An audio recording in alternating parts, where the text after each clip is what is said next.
ॐ अज्ञानमितिरन्धस्य ज्ञानाञ्जनशलाकया चक्षुरुन्मिलितं येन तस्मै श्रीगुरुवे नमः। नमो विष्णुपादाय कृष्णप्रेष्ठाय भूतले श्रीमते भक्तिवेदान्त स्वामीमिति नामिने। नमस्ते सरस्वतीं देवीं गौरवाणी प्रचारिणे निर्विशेषशून्यवादे पाश्चात्यदेशतारिणे। जय श्री कृष्ण चैतन्य प्रभु नित्यानंद श्री अद्वैत गदाधर श्रीवासादि गौर भक्त वृंद। हरे कृष्ण कृष्ण कृष्ण हरे हरे, हरे राम राम राम हरे हरे। నాతో పాటు అందరూ కూడా చెప్పండి. ఓం నమో భగవతే వాసుదేవాయ. ఓం ఓం నమో నమో భగవతే భగవతే వాసుదేవాయ. వాసుదేవాయ. ఓం నమో భగవతే వాసుదేవాయ. ఓం నమో ఓం నమో భగవతే భగవతే వాసుదేవాయ. వాసుదేవాయ. ఓం నమో భగవతే వాసుదేవాయ. ఓం నమో ఓం నమో భగవతే వాసుదేవాయ. భగవతే వాసుదేవాయ. వైష్ణవ భక్తులందరికీ నా దండవత్ ప్రణామాలు. జూమ్ సత్సంగానికి విచ్చేసిన భక్తులందరికీ స్వాగతం, సుస్వాగతం. హరే కృష్ణ.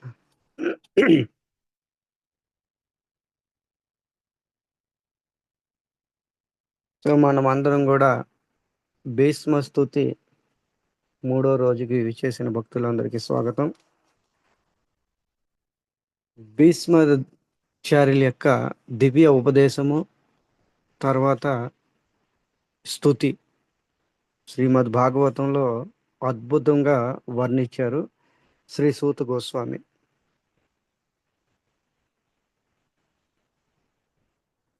యుద్ధానికి ముందు అర్జునుడికి అర్జునుడు మోగగ్రస్తుడిగా అవగా, యుద్ధం తర్వాత ధర్మరాజు శోకగ్రస్తుడయ్యాడనమాట. ఈ శోకానికి కూడా చాలా అర్థం ఉంది, నిన్న మనం చెప్పుకున్నాము. ఈ శోకం వెనకదల రహస్యం ఏంటంటే సాధు స్వభావం అన్నమాట. సాధు ఎప్పుడు కూడా పర దుఃఖిలోనే ఉంటాడనమాట. పరుల దుఃఖం చూసి తను దుఃఖితుడైపోతాడు. ఇది సాధువు యొక్క స్వాభావికమైన స్వభావము. ఇలాగే ఉండాలి. సాధు మనసు ఎలా ఉండాలంటే వెన్నలా ఉండాలంట. వెన్నలా ఉండాలంట, ఊరినే కరిగిపోయిద్ది. ఉం? పర దుఃఖాన్ని చూసి ఈయన హృదయం వెన్నలా కరిగిపోవాలంట. ఇదే ఈ విధంగా ఉందనుకోండి, మనము భగవంతుడిని, భగవత్ భక్తుల్ని, సమాజాన్ని, ఎవరినైనా సరే మనం ప్రేమించగలము. నీ హృదయం పాషాణంగా ఉంటే మనము జీవుల్ని ప్రేమించలేము, భక్తుల్ని ప్రేమించలేము, గురువుని ప్రేమించలేము, భగవంతుడిని ప్రేమించలేము. సో ధర్మరాజుని చూసి మనం నేర్చుకోవాలి. మన హృదయం ఎలా ఉండాలి? వెన్నలా కోమలంగా ఉండాలి. అతి సున్నితంగా, కోమలంగా, సుకుమారంగా ఉండాలి హృదయం. సో ధర్మరాజు యుధిష్ఠి మహారాజు ఈరోజు శోకంతో అనేక 4-5 శ్లోకాలు శోకగ్రస్తుడయ్యి ఈ విధంగా ఆయన పలుకులు కూడా ఒక విచిత్రంగా ఉన్నవని శ్రీ సూత గోస్వామి మనకి తెలియజెప్తున్నారనమాట. నేను చెప్పుకున్నాము, ఆహరాజ ధర్మసుతో సుహృదం వద, నా సుహృదుల్ని, నా బంధువులను అందరినీ చంపేశాను. ఎందుకు? దానికి కారణం ఏంటి? ప్రకృతి ఆత్మన విప్రయే విప్రులారా స్నేహ మోహ వశం గత. స్నేహంతోనే, మోహంతోనే వశ వశీకరుడైపోయాడు అనమాట, వశీకరుడైపోయాడు. స్నేహానికి మోహానికి వశీకరుడైపోయాడు. స్నేహం ఎవరి పట్ల అతి అతి అనురాగమైన ఒక స్నేహం అనేది ఏర్పడితే వశీకరణ అయిపోతారు. ఇక వాళ్ళే జీవితము. ఈ దీని మూలంగా మోహం అనేది ఉత్పన్నమవుతుంది. సో ఇవన్నీ మనం చాలా చక్కగా నేర్చుకోవచ్చు. ధర్మరాజు యొక్క మంచి సిద్ధాంతాన్ని మనకందరికీ కూడా చెప్పడం జరిగిందనమాట. తర్వాత 48వ శ్లోకం, శ్రీమద్ భాగవతం ప్రథమ స్కందం 8వ అధ్యాయము 48వ శ్లోకము. ఆ, నేను అందరికీ చెప్పే కదా, ఒక 4-5 శ్లోకాలు 50 వరకు చదువుకొని రమ్మన్నారు. చదువుకొని వచ్చారు అందరూ 50 వరకు. 48, 49, 50, 51. చదవలేదు ప్రభుజీ, సారీ. చదవరా? టైం దొరకలేదు ప్రభుజీ, నిజంగానే టైం అవునా? దొరకలేదు. నిజంగానే సరే. టైం దొరకలేదు ప్రభుజీ. చదవకూడదని కాదు, టైం దొరకలేదు. అదే. సో ఈ విధంగా 48వ నెక్స్ట్ టైం శ్లోకంలో. చదువుకొస్తాం ప్రభుజీ, సారీ. ఓకే మరి. 48వ శ్లోకంలో ధర్మరాజు యుధిష్ఠిర మహారాజు ఈ విధంగా చెప్తున్నారు అనమాట. అహో మే పశ్యత జ్ఞానం వృధిరుడం దురాత్మన పారకస్యేవ దేహస్య పారకస్యేవ దేహస్య బహుమే అక్షౌన్యసేర్వద. ఓహో, పలుకులు చూడండి. ఆయన యొక్క శోకము మోహంలో ఉన్న వాళ్ళ పలుకులు ఏ విధంగా ఉంటాయంట. ఏమంటున్నారు?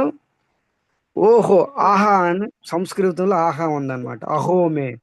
దీన్ని తెలుగులోకి లాక్కొస్తే ఎలా ఉంటుంది? ఓహో.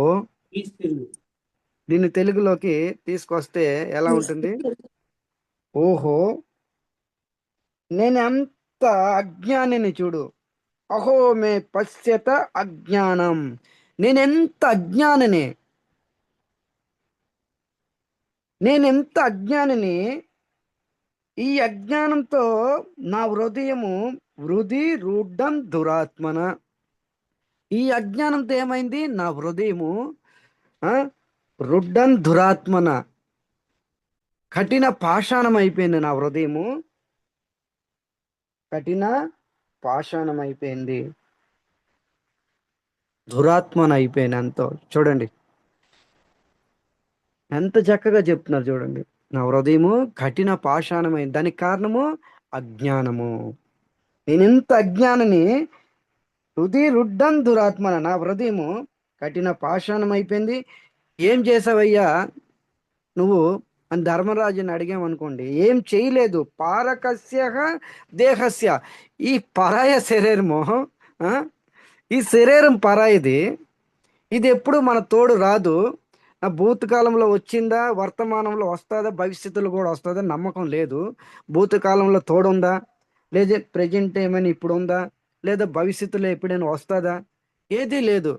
3 కాలాల్లో ఇది తోడు రాదు. ఏదో ఒక రోజు నమ్మక ద్రోహం చేస్తుంది ఈ శరీరము. ఈ శరీరం పరాయ శరీరము.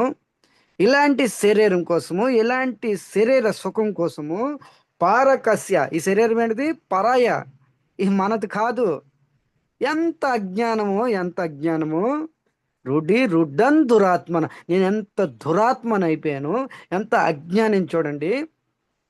ఈ పరాయ శరీరం అని తెలిసి ఉండి కూడా ఇంతమంది సైనికులకి వధకి కారణుడిని అయిపోయాను నేను. నేను చంపలే. నేను మా నే- నేను వాళ్ళందరికీ ఆజ్ఞాపించాను, సైన్యాన్ని వీళ్ళందరికీ చంపే. ఈ ఎంతమంది అయితే చనిపోయారో, ఎంతమంది బహు అక్షౌణ్య సైన్య వధ, బహు ఎన్నో అక్షౌ సైన్యానికి వధకి కారణభూతుడయ్యాను నేను. ఓహో, నేను ఎంత దురాత్మని, ఎంత నీచమైన కర్మ చేశాను, ధిక్కారము. ఈ శరీరము పరాయదయ్యుండి ఆ పాటు కూడా జ్ఞానం లేకుండా పోయిందా? నేను ఎంత అజ్ఞానంలో మునిగిపోయాను చూడండి. ఏ శరీరం కోసమైతే మనం రాత్రి పొగలు ప్రేమిస్తున్నామో, ఆ శరీరం నమ్మక ద్రోహం చేస్తుంది. అతి పెద్ద నమ్మక ద్రోహి ఎవ్వరో కాదు, వాళ్ళు చేశారు వీళ్ళు చేశారని మైండ్లో తీసేయండి. ఎవ్వరు చేయరు. అతి పెద్ద నమ్మక ద్రోహము శరీరమే చేస్తుంది. చెప్పా పెట్టకంటే వెళ్ళిపోయిద్ది. ఒక్క మాట కూడా చెప్పొద్దు. ఆత్మ, ఏ జీవాత్మ, రేపు నేను వెళ్ళిపోతున్నాను. ఇది విశ్వాసఘాతం చేస్తుంది అనమాట ఈ శరీరము. అలాంటి శరీరం కోసమా మనం రాత్రి పొగులు శ్రమిస్తున్నాము. ఏ రోజైనా ఆలోచించామా ఈ శరీరం నశ్వరం అనేసి, ఈ శరీరం శాశ్వతం కాదనిసి? ఏ రోజు కూడా ఆలోచించలేదు. నేను ఎంత దురాత్మని, నేను ఎంత అజ్ఞానిని. నా హృదయము పాషాణం అయిపోయింది. నా హృదయము పాషాణం అయిపోయింది. చింతతోని, బాధతోని శ్లోకాన్ని ఉచ్చరించాడంట. నా హృదయము పాషాణం అయిపోయింది చెప్తున్నారనమాట. పారకస్య దేహస్య, ఈ పరాయ దేహము, ఈ దేహం ఎప్పుడు కూడా మనకి తోడు రాదు. మరి ధర్మరాజుని ప్రశ్నించామనుకోండి, మరి దేహం పరాయిది, ఈ దేహం నీకు ఎప్పుడు తోడు రాదు, మరి మనదనేది ఏంటి ఇక్కడ? మనదనేది ఏముంది ఇక్కడ? దేహం తోడు రాదు, దేహం పరాయిది, మనదనేది ఏముంది? ఏ రాజా, మనదనేది ఏముంది? అప్పుడు మీకు ఒక ఇతిహాసం చెప్తాను, మీరు చక్కగా వినండి. పూర్వం రాజుకి ఒక 4 భార్యలంట. ఇది సత్య ఘటన. ఇది పూర్వానికి ఒక రాజుకి 4 భార్యలు. ఆ భర్తకి, రాజుగారికి క్షయవ్యాధి వచ్చింది. క్షయవ్యాధి అంటే బహుశా టీవీలో క్యాన్సర్, నాకు ఎగ్జాక్ట్ గుర్తులేదు, ఏదో ఒకటి అనుకోండి, టీవీ కానీ క్యాన్సర్ కానీ టీబీ అనుకోండి. ప్రభుజీ, టీబీ. టీవీ జబ్బు, ఓకే, టీవీ. క్షయవ్యాధి వచ్చింది. వైద్యులందరూ వచ్చారనమాట. రాజ్య వైద్యులందరూ కూడా నగరానికి వచ్చారు, పురానికి. రాజుగారికి నారి చికిత్స చేశారు. చెప్పారనమాట రాజుగారికి, ఈ రాజు ఇంకా ఎంతకాలం బ్రతకడు, రోజుల్లో లెక్క పెట్టుకోవాల్సిందే. ఈ రాజు చింతాగ్రస్తుడయ్యాడు. చింతాగ్రస్తుడయ్యి రాజు దిగులుగా విచారంతోని మొదటి భార్య దగ్గరికి వెళ్ళాడనమాట. ఏమే, మన ఇద్దరము జీవితాంతరము అన్యాయంగా బ్రతికాము, కలిసిమెలిసి తిరిగాము, అన్యాయంగా దాంపత్య జీవితం గడిపాము. ఇక నేను పోతున్నాను, పోయే రోజు వచ్చింది, నాతో పాటు నువ్వేమైనా వస్తావా అనేసి అనగా, అప్పుడు ఆ రాజుగారి భార్య, మొదటి భార్య టకీమని సమాధానం చెప్పిందంట. ఏమని? ఏమండి, మీరు పోతే పోండి, నేను మాత్రం రాను. ఒకటి. ఇంకోటి, మీరు పోయిన వెంటనే నేను ఇంకొకటితో పోతాను. మీరు పోతే పండి, నేను మాత్రం రాను. ఇంకొకటి గుర్తుంచుకోండి, మీరు పోయిన వెంటనే నేను ఇంకొకటితో పోతాను అని భార్య చెప్పిందంట. దిగులుతో, విచారంతో తలదించుకొని వెళ్ళిపోతున్నాడు. రెండో భార్య దగ్గరికి వెళ్ళాడు. ఏమే, మరి నువ్వేమైనా వస్తావా? మన ఇద్దరం ఎంతో అన్యాయంగా జీవితం గడిపాము, నువ్వేమైనా వస్తావా అంటే, అప్పుడు ఆ భార్య అంది, స్వామి, నేను ఇంటి గడప వరకు, వాకిటి వరకు వస్తాను, ఆ పైన నేను రాను అన్నదన్నమాట. ఈ విధంగా తలదించుకొని వెళ్ళిపోయి మూడో భార్యకు అన్నాడు, ఏమే, మరి నువ్వేనా వస్తావా? మన ఇద్దరము ఎన్నో డూయెట్లు, పాటలు పాడుకున్నాము, పార్కుల్లో తిరిగాము, మరి నువ్వేమైనా వస్తావా? ఆ భార్య అన్నది, నేను వల్లకాటి వరకు వస్తాను, కానీ స్వామి, ఆ పైగా నేను రాను. ఈ విధంగా చింతాగ్రస్తుడయ్యి వెళ్ళిపోతున్నాడు. 4వ భార్య దగ్గరికి వెళ్ళలేదు. ఎందుకు? జీవితంలో కూడా కన్నెత్తి చూడలేదు ఆ భార్య. తాళి కట్టి వదిలేశాడు. ఫార్మాలిటీ కోసము తాళి కట్టాడు. ఆమె మొహం కూడా చూడలేదు. ఇక జీవితాంతరము ఆమె మొహం చూడలేదు. ఆమెకి ఎటువంటి సహాయము, సలహా ఏవి చూడలేదు, ఏమి చేయలేదు. ఆమెకి ఎటువంటి సుఖాన్ని ఇవ్వలేదు. ఏ మొహం పెట్టుకొని చివరి కాలంలో నేను వెళ్తానని వెళ్ళకంటే ఏం చేశాడు? టర్న్ తీసుకొని వెళ్ళిపోతున్నాడు అనమాట. అప్పుడు నాలుగో భార్య అన్నది ఏమండి? నీతో పాటు నేను వస్తాను. మీరు ఎక్కడికి వెళ్ళినా అక్కడికి నేను వస్తాను. మీరు మర్చిపోయారు కానీ వివాహం చేసుకొని నేను మర్చిపోలేదు. ఈ కథ చెప్పింది. ఈ కథ ఈ కథ వెనకతలు ఎంతో గుగ్య రహస్యం ఉంది. ఇది ఎవరి కథ కాదు, మన కథ, మన వ్యధ. ఆ రాజు ఎవరో కాదు, మనమే. మీరు, నేను, అందరూను. రాజు ఎవరు? మనమే. ఈ నలుగురు భార్యలు అన్నారు కదా. మొదటి భార్య ఏమంది? మీతో నేను రాను, మీరు పోతే పోండి, మీరు పోయిన తర్వాత నేను ఇంకొకరితో పోతాను, వెంటనే నేను ఇంకొకరితో పోతాను అన్నది. ఆ భార్య ధనము. ధనం ఎప్పుడు రాదు. కోట్ల గడించండి, బిల్డింగ్ల నిర్మాణం చేయండి, ఎంతైనా చెయ్యండి, ఈ ధనము ఇక్కడిదే. అరే, ఈ ధనము అమెరికాలో చెల్లదు, యూకేలో చెల్లదు, కెనడా, ఆస్ట్రేలియాలో చెల్లదు. భారతదేశం కరెన్సీ భారతదేశంకే పరిమితి. ఎలా అనుకుంటున్నారు అమెరికా వెళ్ళిపోతే చెల్లుతుందని? అమెరికా వెళ్ళాలంటే అక్కడ కరెన్సీ ఏటీఎంలో ఏదో డ్రా చేయాలి, ఇండియన్ కరెన్సీ తీసుకొని యూకే కరెన్సీ ఇస్తారు. మరి ఈ భౌతిక మెటీరియల్లోనే భౌతిక కరెన్సీ చెల్లుబాటు లేకపోతే ఆధ్యాత్మిక జగత్తులోని ఏమైనా చెల్లుబాటు ఉంటుందే? ఒక్కసారి యోచన చేయండి ప్రియ భక్తులారా. ఆవిడేమంది మొదటి భార్య? మీరు పోతే పోండి, నేను మాత్రం పోను. ధనము రాదు. ఇంకోటి ఏమంది? వెంటనే ఇంకొకటితో పోతాను. దాని అర్థం ఏంటి? మీరు పోయిన వెంటనే మీ దగ్గర ఏదైతే ధనం ఉందో నేను ఇంకొకటి దగ్గరికి వెళ్ళిపోతాను. లక్ష్మి స్టేబుల్ ఉండదు, యమధర్మరాజుకి దయ ఉండదు. లక్ష్మి స్థిరం ఉండదు, యమధర్మరాజుకి దయ ఉండదు. ఈ సిద్ధాంతాలు నోట్ చేసుకోండి.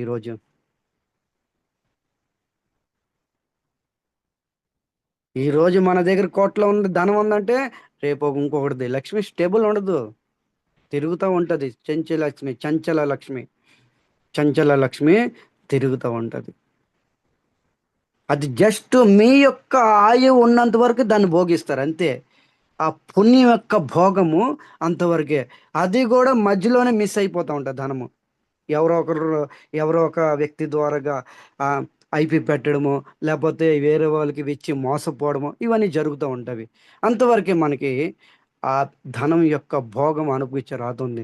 తర్వాత ధనము ఆ నారాయణుడు హరిచేస్తాడు ఏదో ఒక ద్వారా, ఎవరినైనా మాధ్యం చేసి హరిచేస్తాడు. ధనం స్టాండర్డ్ కాదు, స్టేబుల్ ఉండదు. లక్ష్మి స్టేబుల్ ఉండదు. యమధర్మరాజుకి దయ ఉండదు.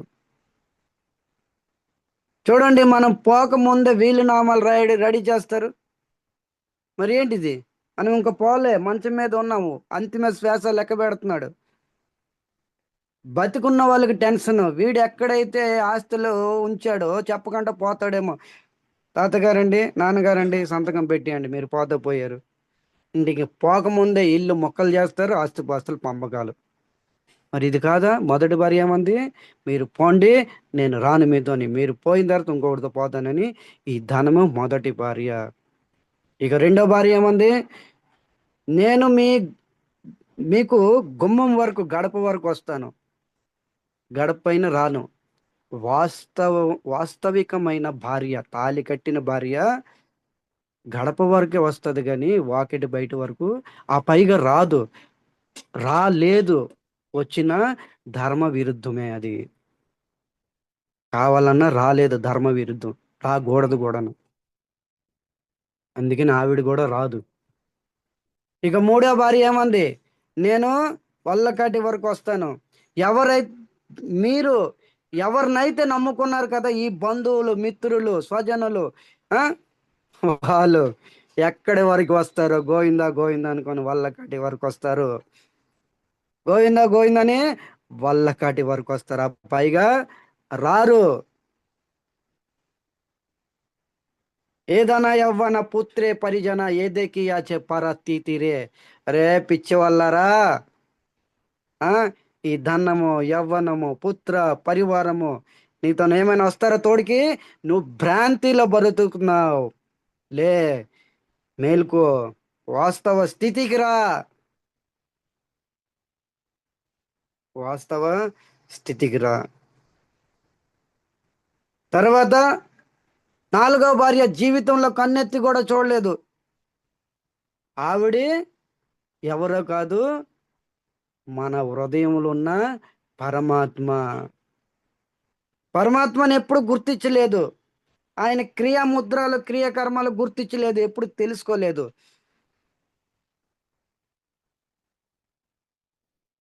ఎవరు తోడు వచ్చినా రాకపోయినా పరమాత్మ మాత్రం మనతో ఎప్పుడు ఉంటాడు. ఆ రోజు నుంచి ఈ రోజు వరకు మన చిటికి నేలు విడిచిపెట్టలేదు. మన అజ్ఞానంతో మనం మర్చిపోయాము. అందుకని ఇక్కడ ధర్మరాజు చెప్తున్నారు, అహో మై పశ్యత అజ్ఞ హృది రుడ్డం దురాత్మన. ఓహో, నేను ఎంత అజ్ఞానిని, నా హృదయము పాషాణం అయిపోయింది. నా హృదయము పాషాణం అయిపోయింది. పాషాణంతోనే నేను అజ్ఞానంలో మునిగిపోయాను. స్నేహం అనేది ఏర్పడిపోయింది. స్నేహంతోనే మోహం అనేది ఏర్పడిపోయి ఈ పరాయ శరీరం కోసం ఇన్ని రోజులు నేను కాలయాపం, సమయం అంతా, నా ఆయు అంతా కూడా నష్టం చేశాను. ఈ శరీరం వెనకతలు పడిపోయి, శరీరం వెనకతలు పడి నా ఆయు అంతా కూడా నష్టం చేశాను. ఎంత గుగ్య సిద్ధాంతం ఉంది మా భక్తులారా, ఎంతో మర్మ రహస్యం ఉంది.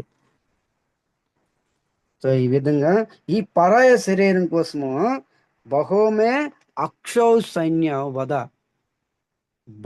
అక్షౌ సైన్యాన్ని నేను వధించాను. శ్రీల ప్రభుపాదుల వారు చెప్తున్నారు, 64 కోట్ల జనాలు చనిపోయారంట, నా భూతో నా భవిష్యత్తు. 5,000 సంవత్సరాల క్రితము ఇంత పెద్ద యుద్ధం జరిగింది. భవిష్యత్తులో ఎప్పుడు కూడా జరగలేదు, జరగబోదు. శ్రీల ప్రభుపాదుల వారు తన భాష్యంలో రాస్తున్నారు. ఎంతో మంది మిస్సింగ్ అయిపోయారంట. తర్వాత ఎంతో మంది పాల్గొనలేదు యుద్ధంలోని. ఎలాగైతే సంజయుడు, ధృతరాష్ట్రుడు ఇలాంటి వాళ్ళు ఉన్నారు కదా, పాల్గొనలేదు. ఎంతోమంది పారిపోయారు, భయభీతులు అయిపోయి. ఎంతోమంది మిస్ అయిపోయారంట. ఇక్కడ కౌంటింగ్ ఏం చెప్తున్నారు, శవాలు మాత్రమే దొరికేవంట. ఆ శవాలు మాత్రమే కౌంటింగ్. పారిపోయిన లెక్క కౌంటింగ్ లేదు, మిస్ అయిపోయిన కౌంటింగ్ లేదు. ఇవన్నీ దృష్టిలో పెట్టుకొని ఈరోజు ధర్మరాజు ఏడుస్తున్నాడు, శోక సముద్రంలో మునిగిపోయాడు. ఇది ఎందుకు? ఒక సాధు స్వభావం ఇలాగే ఉండాలి. ఇవన్నీ దృష్టిలో పెట్టుకోడు. నా మూలంగా ఇంతమంది అక్షో సైన్యము, నేనే దానికి కారణము, వధ చేపిచ్చాను దగ్గరుండి. ఎందుకు? ఈ భోగం కోసం, ఈ హస్తినాపురం కోసము ఇంత పెద్ద యుద్ధమా? ఎందుకు? విజయం పొంది ఎవరు లేరు, అన్నదమ్ములు లేరు, గురువులు లేరు, తాతలు లేరు. మా పితామహ అతి ప్రాణానికి ప్రాణమైన తాత లేడు, మాకు కురు వంశానికి మూల వృక్షము ఆయనే లేడు. ఎవరితో మేము సెలబ్రేషన్ చేసుకుంటాము అని బాధతోని ఈ జిష్ణు మహారాజు శోక సముద్రం చాలా యోగ్యత తగ్గట్టిది అనమాట. చాలా యోగ్యత తగ్గట్టిది, చాలా మంచిది. సో ఒక సాధు అయిన వాడు అలాగే ఉండాలి.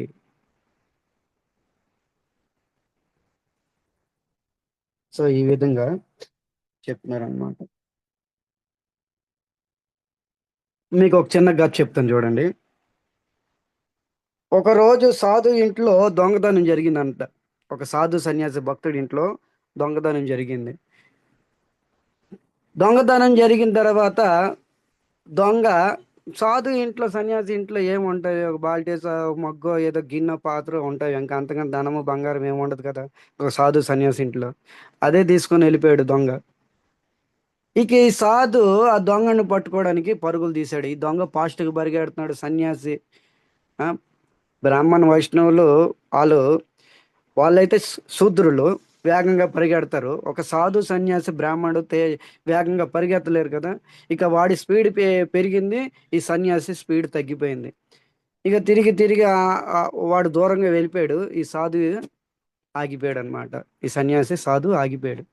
ఆగి ఇంటికి వెళ్ళకంట ఏం చేశాడు, శ్మశానంలోకి వెళ్ళి కూర్చున్నాడు. అప్పుడు ఒక వ్యక్తి, దారిపోయే వ్యక్తి వచ్చి చూశాడనమాట. ఓ సాధు సన్యాసి, నువ్వు ఇక్కడేంటి కూర్చున్నావు, నీకు ఇల్లు వాకిలి లేదా అని అడిగాడు అనమాట. నాకు ఇల్లు ఉంది, మరి ఇక్కడెందుకు కూర్చున్నావు? నా ఇంట్లో ఒక దొంగవాడు వచ్చి దొంగతనం చేసుకొని వెళ్ళిపోయాడు కొన్ని వస్తువులు. వాడికి పట్టుకోవడానికి ప్రయత్నం చేశాను, అనేక ఊర్లు తిరిగాను, పరిగెత్తి పరిగెత్తి అలిసిపోయి ఇక్కడ కూర్చున్నాను. ఎందుకంటే ఏదో ఒక రోజు వాడికి శ్మశానంగా రావాల్సిందే, ఏదో ఒక రోజు శ్మశానంగా రావాల్సిందే. అందుకనే నేను ఇక్కడ కూర్చున్నాను. ఎందుకు? ఈ శరీరము ఎవరికి అంకితము? శ్మశానానికి అంకితము. శ్మశానంలో కట్టెలకు అంకితము. నేను చెప్పుకున్నాం కదా, ఇది నాది నాది నాది అంటాము. ఎవరిదో కాదు. మీరు అందరూ కూడా పోట్లాడమాకండి, సైలెంట్గా ఉండండి. ఈ శరీరము నాకు సొంతము, శ్మశానంలో కట్టెలకు సొంతము. ఇది గుర్తుంచుకోండి. శ్మశానంలో కాలిస్తే బూడిదైపోతుంది, పాతి పెడితే క్రిమి అయిపోతుంది, క్రిమి భోజనము. ఎడారిలో పడేస్తే గ్రద్దలకి మాంసం అయిపోయి మలముగా తయారవుతుంది. ఇది శరీరం యొక్క రీతి. భాగవత గోకర్ణ వ్యాఖ్యానంలో, గోకర్ణ గీతలో నేను ఇవన్నీ రాశాను, మీరు చదవండి, చాలా బాగుంటుంది. గోకర్ణుడు దివ్య ఉపదేశం ఇదే ఉపదేశం చేస్తాడు. గోకర్ణ దివ్య ఉపదేశం. సో ఈ విధంగా పారకస్య దేహస్య, ఈ పరాయ శరీరం కోసము తర్వాత చెప్తున్నారనమాట. బాల ద్విజ సుకృత పితృ బాత్ర గురుద్రోహ. ఏం చెప్తున్నారు? బాల పిల్లల్ని చంపాను, ద్విజ సుహృద, పిల్లల్ని ఎందుకు చంపాడు? ధర్మరాజు పిల్లల్ని చంపలేదే, ఆయన పిల్లల్లో యుద్ధ భూమిలోకి రాలేదే, స్త్రీలు రాలేదే. ఎందుకంటే పిల్లలు బాల అనేసి ఎందుకు చెప్తున్నారంటే, అక్కడ యుద్ధంలో పాల్గొంది ఎవరు? పురుషులు, సైనికులు పురుషులు.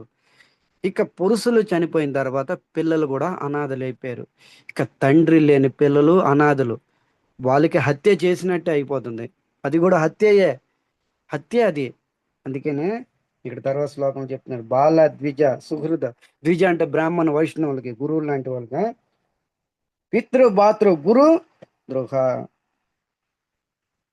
నమస్యంతి రాయు మోక్షే. నేను ఎలాంటి వ్యక్తులందరినీ కూడా చంపాను, నేను నిశ్చితంగా ఖచ్చితంగా నరకానికి వెళ్ళిపోతాను. ఇందులో ఎటువంటి సందేహం లేదు, నేను ఖచ్చితంగా నరకానికి వెళ్ళిపోతాను. వ్యాపి వర్ష ఆయుత ఆయుతే. అద్భుతంగా చెప్తున్నారు చూడండి. వ్యాపి వర్ష ఆయుత ఆయుతే. నేను వేల సంవత్సరాలు నరకంలో కుళ్ళిపోతాను, నేను ఉండిపోతాను, నరకానికి వెళ్ళిపోతాను. ఈ విధంగా చెప్తున్నారు అన్నమాట. చూడండి, శ్రీనా బంధు మద్బంధు నా ద్రోహ. నేను అనేక మంది స్త్రీలను చంపాను, బంధువుల్ని చంపాను. చంపడానికి కారణము నా హృదయంలో ద్రోహం ఏర్పడింది. ఎందుకు చంపావు అడిగాము అనుకోండి ధర్మరాజుని, మరి ఎందుకు అయ్యా చంపావు నువ్వు? దానికి కారణం చెప్తున్నారేంటి? ద్రోహ. నా మనసులో హృదయంలో ద్రోహం అనేది ఏర్పడింది. నేను అనేక కల్పాంతరము పాపం నుంచి ముక్తి అవ్వను. తర్వాత శ్లోకంలో చెప్తున్నారనమాట. అనేక కల్పాంతరము నరకానికి వెళ్ళిపోతాను. పాపం యొక్క పరిమాణము, నేను నరకంలో దండన అనుభవిస్తాను. ఇది చూడండి. ఇక్కడ ఏం చెప్తున్నారు? ధర్మరాజు యుధిష్ఠిర మహారాజు పాపం చేయలే, అసలు పాపము కించిత్తు కూడా పాపం చేయలేదు. అయినా నేను పాపం చేశానని ఇక్కడ నిరూపించుకుంటున్నాడు, బాధపడుతున్నాడు, పశ్చాత్తాపడుతున్నాడు. పశ్చాత్తాపం, తప్పిస్తున్నాడు అనమాట. పశ్చాత్తాపం అంటే ఏంటి? అంటే తర్వాత, తపం తప్పించడము. పశ్చాత్తాపడాలి ప్రతి ఒక్కరు కూడా. ధర్మరాజు ఎటువంటి తప్పు చేయలేదు, అయినా నేను పాపం చేశానని అంగీకరిస్తున్నారు. ఇక ధర్మరాజుకి ఆపోజిట్గా మనం ఉన్నాం, యావత్ మానవ సమాజం. ఎవరైనా భక్తులు అభక్తులు పక్కన పెట్టండి, మనము తప్పు చేస్తాము, సమాజం ముందు తలెత్తుకొని కాలర్ ఎగరేసుకొని తిరుగుతాము. ఏం చెప్తాము? నేను ఎటువంటి తప్పు చేయలేదు ప్రభు, తప్పంతా ఆ మాతాజీ ఆ ప్రభుదే, నేను నిర్దోషిని, అసలు నాలో ఎటువంటి తప్పు లేదు, నాలో ఎటువంటి తప్పు లేదు అన్నావా, ఉంది, తప్పు ఉంది. ఇది మన యొక్క స్వభావము, సాధు స్వభావము, మన స్వభావము కొద్దిగా చూసుకోండి ఎలా ఉంటుందో. మా గురువు మహారాజ్ ఎప్పుడు చెప్తా ఉంటారు, పూజ్య రాధా గోవింద్ గోస్వామి మహారాజ్, భాగవతం అనేది ఒక మిర్రర్ లాంటిది. ప్రతిరోజు మనం మిర్రర్ చూసుకుంటామా? అందరము స్నానం చేసిన తర్వాత రోజుకి అనేక సార్లు చూసుకుంటాం. స్నానం చేసినప్పుడే కాదు, బయటికి వెళ్ళేటప్పుడు కానీ ఎక్కడున్నా ప్రతి టైంలో చూసుకుంటాము. కానీ మిర్రర్ చూస్తారో లేదో కానీ పక్కన పెట్టండి, భాగవతం అనే మిర్రర్ రోజు దర్శనం చేసుకోండి. ఎన్నిసార్లు దర్శనం చేసుకోండి అన్నిసార్లు. ఎందుకు? భాగవతంలో సత్య సంఘటనలు ఉన్నవి, అవి మన జీవితంకి కంపోజ్ అవుతున్నాయి అన్నమాట, కొద్దిగా దగ్గర సంబంధానికి ఉంటవి. మన జీవితం నడవడిక ఈ భాగవత సిద్ధాంతాలు మ్యాచ్ అవుతావి. అందుకనే భాగవతం ఒక మిర్రర్ లాంటిది. రోజు మన ప్రతిబింబం మనం చూసుకునేటట్టుగా భాగవతం ఓపెన్ చేసి మనం చూసుకోవాలి, చదువుకోవాలి. ఈ భీష్మ స్తుతికి నా జీవితానికి ఏంటి సంబంధం ఉందా లేదా? ఇది మనం తప్పు చేస్తాము, పెద్ద పెద్ద తప్పులు, చిన్న చిన్న తప్పులు, కానీ స్వీకరించము. ధర్మరాజు స్వీకరిస్తున్నాడు, అందుకనే మహానుడయ్యాడు ఆయన. మనము మనకు ఆ స్వభావం లేదు, అందుకనే మహానులు కాదు కదా మనము. ఇంకా మనకు వర్డ్సే రావట్లేదు అలా చెప్పుకోవడానికి. మానవుడు తప్పు చేయడం సహజమే. చూడండి ఒక నీతి, మానవుడు తప్పు చేయడం సహజమే, కానీ ఆ తప్పు స్వీకరించడమే గొప్పతనము. మానవులు, మనం అందరం మానవులం అండి, తప్పు చేస్తాము, సహజమే, నేచర్, అది సహజమే.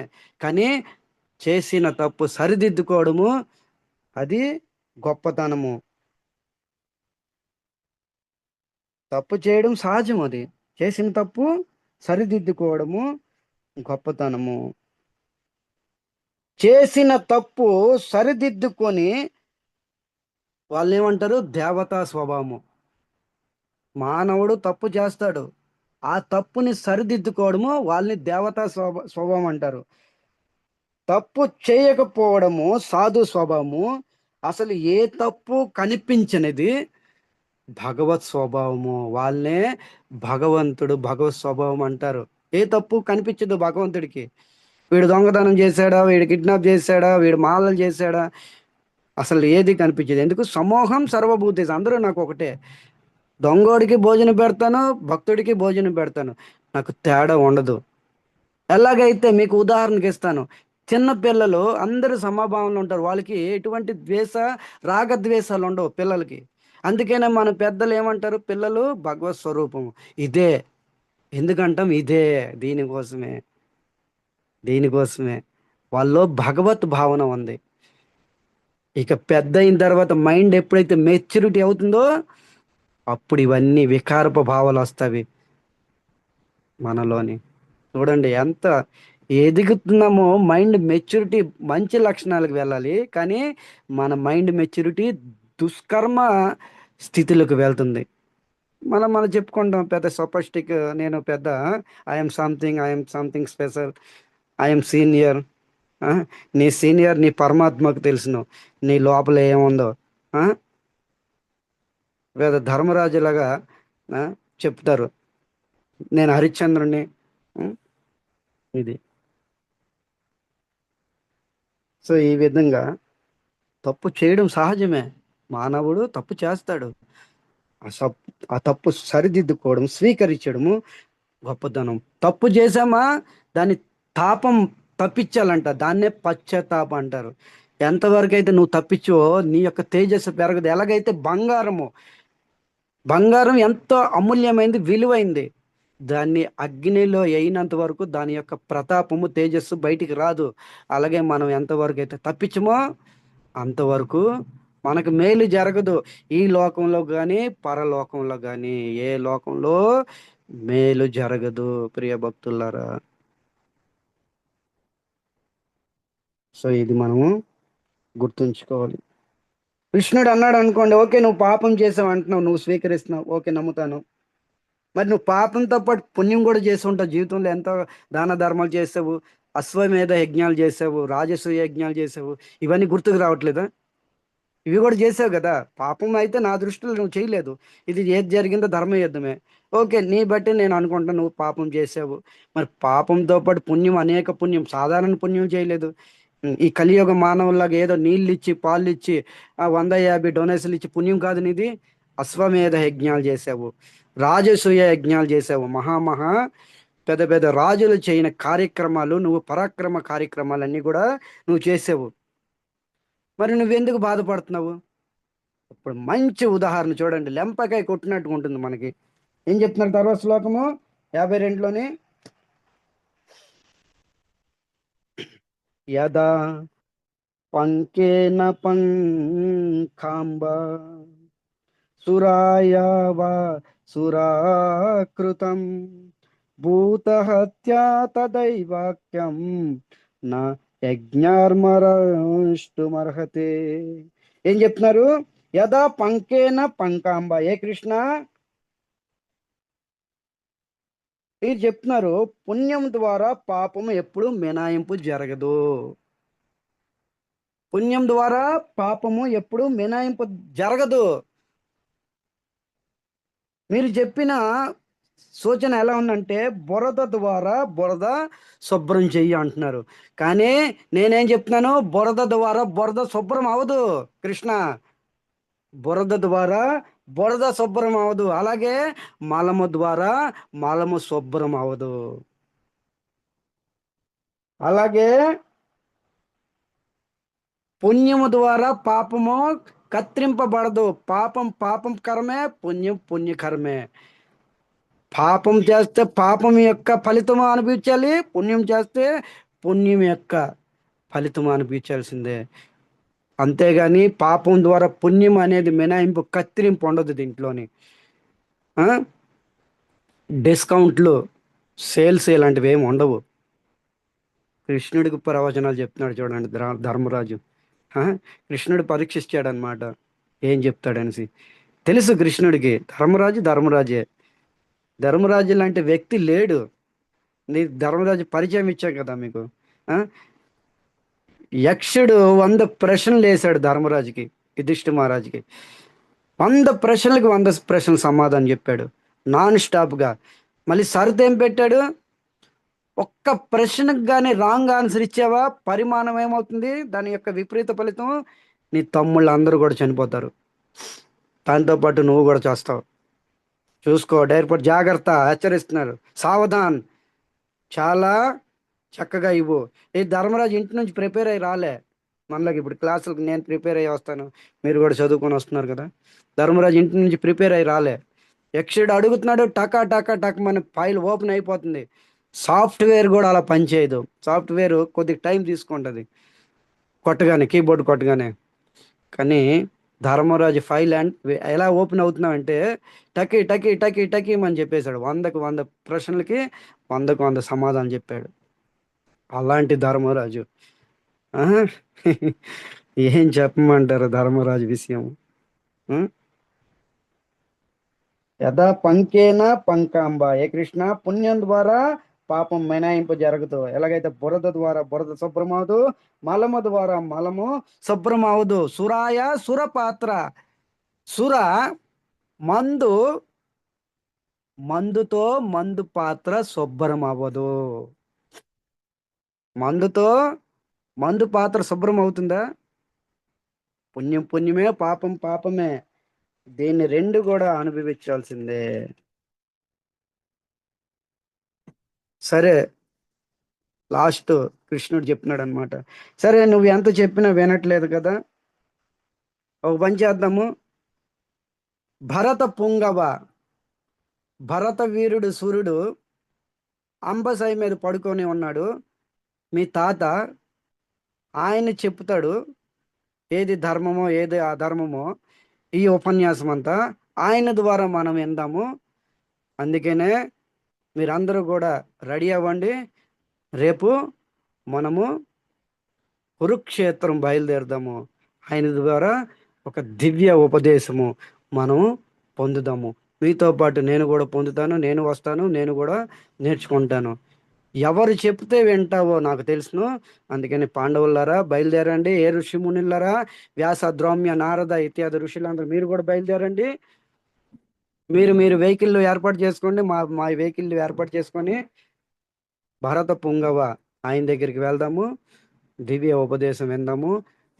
చక్కగా అలంకరితులు అయ్యి రండి. సో నేను కూడా మీకు చెప్తున్నాను, రేపు మీరు అందరూ కూడా చక్కగా అలంకరితులై శుభ్రంగా రండి. మీరందరూ కూడా మనమందరం కూడా కురుక్షేత్రం వెళ్దాం. మనమందరం కూడాను ఎక్కడైతే దేవవ్రతుడు ఎక్కడైతే ఉన్నాడో, కురుక్షేత్రం అంబసాయి మీద పడుకొని ఉన్నాడో అక్కడికి వెళ్దాము. భీష్మాచార్యులు ఉపన్యాసము వినడానికి మనం వెళ్దాం. మీరు కూడా చక్కగా రండి, అలంకరితులై రండి. చక్కగా మీ వెహికల్ అన్ని ఏర్పాటు చేసుకోండి. భీష్మాచార్యుల నుండి అద్భుత దివ్య ఉపదేశం మనం అందరం కూడా వినడానికి ప్రయత్నం చేద్దాం. అంతవరకు సెలవు. హరే కృష్ణ.